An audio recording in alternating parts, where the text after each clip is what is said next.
आज की खबर बेहद चौंकाने वाली खबर है। इस खबर को सुनकर हम भी हैरान हो गए कि कैसे मध्य प्रदेश की पुलिस पर पूरी मध्य प्रदेश की जनता विश्वास करती है।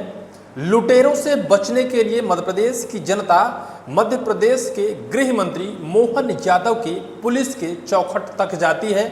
लेकिन आज एक ऐसा मामला निकल कर आया है कि मध्य प्रदेश के गृह मंत्री मोहन यादव, मध्य प्रदेश के मुख्यमंत्री मोहन यादव की पुलिस ने ही लगभग 3 करोड़ रुपए की लूट की है।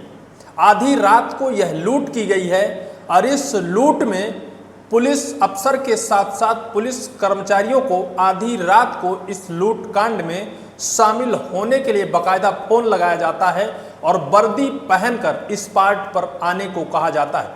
और वो पुलिस अफसर के साथ 3 गाड़ियां भी शामिल होती हैं। टीआई होते हैं, एसडीओपी होते हैं और उनके कुछ कर्मचारी होते हैं।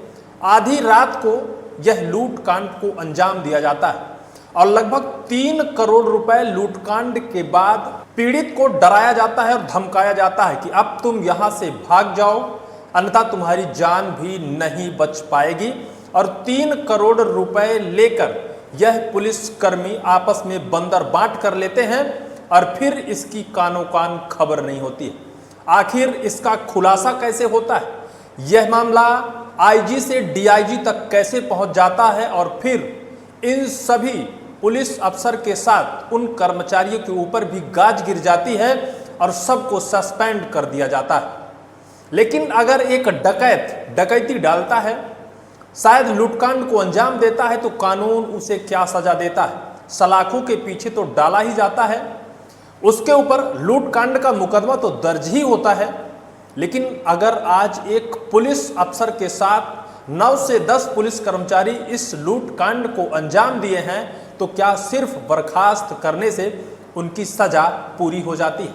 आइए इस पूरी कहानी को हम आपको विस्तार से और शुरू से बताते हैं कि कैसे कैसे इस कहानी को अंजाम दिया गया। दरअसल मध्य प्रदेश का कटनी जिला, जहां लगातार अवैध ऑनलाइन सट्टा बाजार चलता है और वहां से सट्टा बाजार में करोड़ों रुपए कमाए जाते हैं और उसे कटनी से नागपुर का जालना तक पैसे का आवागमन होता है और इसके लिए बाकायदा लोग लगाए गए हैं। पैसा यहां से वहां तक ले जाया जाता है और वहां से यहां तक लाया जाता है। इसी ऑनलाइन सट्टे बाजार के पैसे को बीते 8 अक्टूबर को एक शख्स जिनका नाम होता है सोहन लाल परमार, यह गाड़ी क्रमांक MH13 3430 से कटनी से और नागपुर के जालना ले जा रहे थे लगभग 2 करोड़ 95 लाख रुपए गाड़ी में रखकर और उसे बाकायदा जालना लेकर जा रहे थे। सिवनी पुलिस को इसकी भनक लगती है, खुफिया सूत्रों से जानकारी मिलती है सिवनी पुलिस को। सिवनी के जो थाना प्रभारी होते हैं अर्पित भैरव, इनको इसकी जानकारी मिलती है। ये बाकायदा गाड़ी का पीछा करते हैं, गाड़ी को रोकते हैं और गाड़ी रोककर पैसे को कब्जे में लेते हैं, आरोपी को भी कब्जे में लेते हैं और फिर फोन करते हैं एसडीओपी मैडम, जिनका नाम पूजा पांडे होता है, सिवनी की एसडीओपी सीएसपी मैडम। ये इनको बताया जाता है कि ऐसा ऐसा सब कुछ हो गया है, बड़ा माल हाथ में लगा है, आप तत्काल इस घटना स्थल पर पहुंच जाइए। मैडम बाकायदा अपने दल बल के साथ अपने ड्राइवर को फोन करती हैं आधी रात को, अपने 2 गनमैन को फोन करती हैं आधी रात को और 1-2 और आरक्षक और कर्मचारी को लेकर उस घटना स्थल पर दौड़ते पहुंच जाती हैं। और जब पहुंचती हैं तो वो भी इस पैसे की रकम को देखकर उनकी आंखें फटी की फटी रह जाती हैं और शायद उनके मन में लालच सवार हो जाता है और इस लालच में आपस में सभी कर्मी शायद मिलकर यह मंत्रणा करते हैं कि चलो ऐसा करते हैं कि मिल बांट कर इसे रख लेते हैं और इन पीड़ितों को यहाँ से छोड़ देते हैं, डरा धमका कर भगा देते हैं। ऐसा ही किया गया। उस लगभग 2 करोड़ 95 लाख रुपए को अपने कब्जे में लेकर और उन जो वाहन चालक होते हैं जो उस पैसे को नागपुर ले जा रहे होते हैं, उनको डराया धमकाया जाता है कि तुम लोग यहाँ से भाग जाओ, तुम्हारे पर कोई कार्रवाई नहीं की जाएगी। अगर तुम चाहते हो, अपनी जान बचाना चाहते हो तो यहाँ से चुपचाप फरार हो जाओ, भाग जाओ। उस रात यानी 8 अक्टूबर की रात ये जो सोहन लाल परमार हैं, ये वहाँ से तो चले जाते हैं, वहाँ पैसे छोड़कर बाकायदा नागपुर तक जाते हैं। नागपुर में यह पूरी व्यथा बताते हैं वहाँ उन्हें कहा जाता है कि आप जाकर एफआईआर करो, फिर से वो वहाँ से वापस आते हैं और फिर कोतवाली पहुँचते हैं सिवनी के, जहाँ एक एसआई होते हैं भैरव उइके। उनको एक लिखित शिकायत दी जाती है। लिखित शिकायत में उल्लेख किया जाता है कि हम फला से फला जगह तक जा रहे थे, सिवनी में पुलिस की वर्दी में 7 से 8 कर्मचारी हमारे साथ लूट कांड को अंजाम दिया है, जिसको गाइड कर रही थी एक महिला पुलिस अधिकारी। शायद वो लुटेरे हैं और वो पुलिस के भेष में, पुलिस की वर्दी में थे। वो जब ऐसी कहानी बताते हैं तो जो वहाँ के एसआई गौरव भैरव होते हैं, जो कोतवाली थाने में होते हैं, वो उन्हें शक होता है और फिर पूजा पांडे एसडीओपी की फ़ोटो दिखाते हैं। और जब यह सोहन लाल को यह फ़ोटो दिखाते हैं तो सोहन लाल तुरंत ही पहचान जाते हैं और कहते हैं हाँ हाँ बिल्कुल यही वो महिला है जो उन लुटेरे गैंग का अगुवाई कर रही थी, जो गाइड कर रही थी, यही महिला थी। फिर इस पूरे मामले को बाकायदा तरीके से शिकायत वो दर्ज करता है। इस पूरे मामले को एडिशनल एसपी, जिनका नाम दीपक मिश्रा सिवनी, उनको बताया जाता है और इस पूरे मामले को लेकर इन तीनों शिकायतकर्ताओं को एसडीओपी मैडम पूजा पांडे के पास भेज दिया जाता है। अब आगे की कहानी जो आई है यह और बहुत दिलचस्प है और बहुत ही इंटरेस्टिंग है। भैया लूटकांड और पुलिस के बीच, जो गुंडा और पुलिस के बीच की जो कहानी है, हमने बहुत सारी फिल्मों में देखा है, लेकिन आज सच्ची ऐसी घटना है जो उस फिल्म की कहानी को चरितार्थ करती है। यह तीनों पीड़ित एसडीओपी मैडम के कार्यालय जाते हैं, वहाँ दिन भर बैठे रहते हैं, टाल मटोल किया जाता है। अंततः मामला सेटल करने के लिए 50-50 में सब राजी हो जाते हैं। कहते हैं कि भैया एसडीओपी मैडम कहते हैं पूजा पांडे की आधा तुम रख लो, आधा हम रख लेते हैं, जाओ तुम भी खुश हम भी खुश।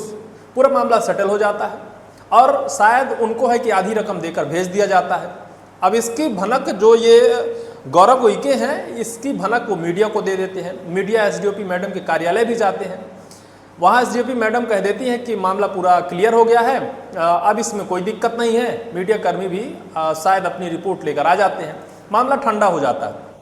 लेकिन एक आईजी साहब होते हैं जिनका नाम राकेश कुमार सिंह है, ये भोपाल में छुट्टी में होते हैं। इनके पास कोई फ़ोन करता है, इनको इसकी जानकारी देता है कि ऐसा ऐसा कुछ सिवनी ज़िले में हुआ है, जिसकी जानकारी जब आईजी राकेश कुमार सिंह को होती है तो ये बाकायदा इसकी जानकारी एकजुट करते हैं अपने खुफिया सूत्रों से, क्योंकि कहा जाता है कि जो राकेश सिंह है पूर्व में सिवनी एसपी भी रह चुके हैं।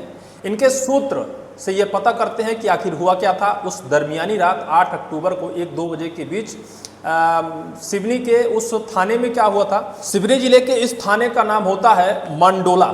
मंडोला थाना के थाना प्रभारी अर्पित भैरव, उनके पास यह पूरी जानकारी होती है। इसकी जानकारी बाकायदा आईजी साहब, जिनका नाम राकेश कुमार है, यह सब कुछ एकजुट करते हैं। और जब उन्हें पुख्ता जानकारी मिल जाती है कि ऐसा कुछ हुआ है और एसडीओपी मैडम 50-50 में मामले को सेटलमेंट कर दिया है, तो इसकी पूरी जानकारी जबलपुर के आईजी प्रमोद वर्मा को इसकी पूरी जानकारी देते हैं। और इस पूरी जानकारी को जब प्रमोद वर्मा के पास पहुंचती है तो वो इस पूरी जानकारी को बाकायदा लेते हैं। जानकारी के बाद, मामला संज्ञान में आने के बाद, जितने भी इस मामले में संलिप्त होते हैं, एसआई साहब होते हैं जो टीआई होते हैं वहाँ के थाना प्रभारी मंडोला के, एसडीओपी मैडम सिवनी जिनका नाम पूजा पांडे, और एक आरक्षक, एक चालक, 2 गनमैन और 1-2 और ऐसे कर्मी होते हैं जिनको तत्काल ही आईजी प्रमोद वर्मा प्रभाव से निलंबित कर देते हैं। और वहीं पूजा पांडे को लेकर राज्य सरकार को पत्र लिख देते हैं कि इनके जो कदाचरण का आचरण है इनको लेकर राज्य सरकार को पत्र लिखते हैं। हालांकि उनको अब सस्पेंड कर दिया गया है और भोपाल पुलिस मुख्यालय में अटैच कर दिया गया है। यह पूरा कांड रहा। लेकिन जिस तरह से मध्य प्रदेश की पुलिस और मध्य प्रदेश की पुलिस व्यवस्था, कानून व्यवस्था अब लूट कांड को अंजाम दे रही है। मध्य प्रदेश के मुख्यमंत्री मोहन यादव गृह मंत्री हैं, गृह मंत्रालय उनके हाथ में है। लेकिन अब उनके अंदर जो कंट्रोल्ड में पुलिस है, वो जब अच्छा खासा पैसा देखती है वो आपा खो देती है। ये कहीं एक जगह की बात नहीं है, हर थाने और हर जिले की कहानी है। पीड़ित जो होता है और जो अपराधी होता है, दोनों के बीच सामंजस्य बिठाकर पुलिस लूट कांड को प्रतिदिन अंजाम देती है। हाँ, ये बात जरूर है कि कुछ मामले खुलासे हो जाते हैं और कुछ मामले खुल नहीं पाते हैं।